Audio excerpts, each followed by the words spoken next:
കേരളത്തിൽ ഓണം എന്ന പോലെയാണ് തമിഴ്നാട്ടിലെ പൊങ്കൽ. നാടും നഗരവും ഒന്നാകെ ആഘോഷത്തിമിർപ്പിലാകും.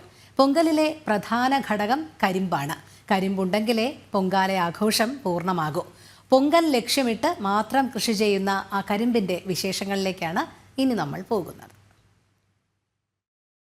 പൊങ്കലാഘോഷത്തിൽ ഒഴിവാക്കാൻ കഴിയത്തില്ലാത്ത ഒന്നാണ് കരിമ്പ്. ഒരു പ്രത്യേകതരം കരിമ്പാണ് ഇതിന് ഉപയോഗിക്കുന്നത്. ചെങ്കരിമ്പ് എന്നാണ് അതിന്റെ പേര്. തമിഴ്നാട്ടിലാണ് ഇത് കൂടുതലായി കൃഷി ചെയ്യുന്നത്. ഇന്ന് ഞാനുള്ളത് തമിഴ്നാട്ടിലെ ചിന്നമന്നൂരിനടുത്തുള്ള ഒരു ചെങ്കരിമ്പിന്റെ തോട്ടത്തിലാണ്.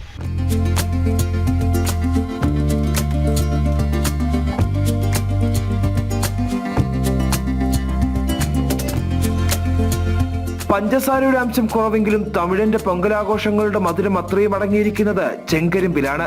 വീടലങ്കരിക്കാനും കോലത്തിൽ ഉൾപ്പെടുത്താനുമെല്ലാം ചെങ്കരിമ്പ് വേണം. എന്തിനേറെ ബന്ധുവീടുകൾ സന്ദർശിക്കുമ്പോൾ പോലും ചെങ്കരിമ്പാണ് വിശിഷ്ടാതിഥി.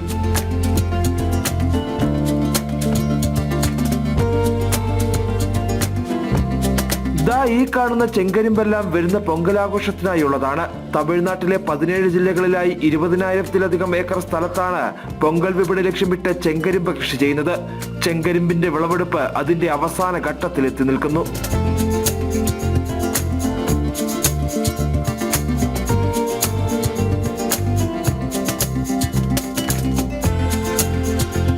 മാർച്ച് ഏപ്രിൽ മാസങ്ങളിലായാണ് ചെങ്കരിമ്പ് കൃഷി തുടങ്ങുന്നത്. മൂപ്പ് കുറവായതിനാൽ 10 മാസം കൊണ്ട് വിളവെടുക്കാം.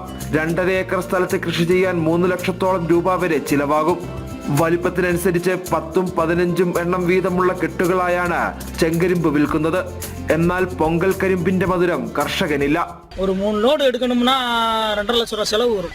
2.5 ലക്ഷം രൂപയ്ക്ക് நம்ம முதலீடு ஒரு வருஷம் 10 மாசமா 2.5 லட்சம் ரூபா முதலீடு போட்டா வருஷ கடைசியில் 3 லட்சம் ரூபா கிடைக்கும். மொத்தம் அமௌண்ட் 50,000 ரூபா லாபம் கிடைக்கும். ஆனால் டெய்லி நைட்டு முதலும் நம்ம வேலை செய்யணும். சொந்த ஆள் வச்சு வேலை செஞ்சாத்தையும் இதில் கட்டுப்படி ஆகும். சம்பள ஆள் போட்டோமாக்க நம்ம கையில் இருந்து போடணும். லாபம் போதுமான விலை கிடைக்கல. உழைப்புக்கேற்ற ஊதியம் இல்லை. எனத்தோ பேருக்கு 500 ரூபா இன்றைக்கி சம்பளம் அப்படின்ற கணக்கு போட்டு பார்த்தோமாக்க கிடைக்காது.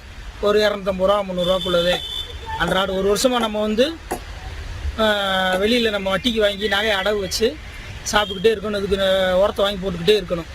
அந்த வருஷ கடைசியில் கணக்கு பார்த்தோமாக்க அந்த வட்டி கணக்கு கூட நம்மளுக்கு வருஷம் மீண்டும் மீண்டும் கடனை வாங்கிக்கிட்டே இருக்கணும். முன்னேறதுக்கு வழி இல்லை. விலை கிடைச்சா ലാഭം ഇருக்கு. വില கிடைக்கணும். ഒരു കെട്ടിന് 250 രൂപ മാത്രമാണ് കർഷകന് ലഭിക്കുന്നത്. മുടക്ക് മുതൽ പോലും കിട്ടാത്ത അവസ്ഥ. ഒരു ജനതയുടെ ആഘോഷങ്ങൾക്കായി നഷ്ടം സഹിച്ചും ഇവർ കൃഷി തുടർന്നു പോരുന്നു.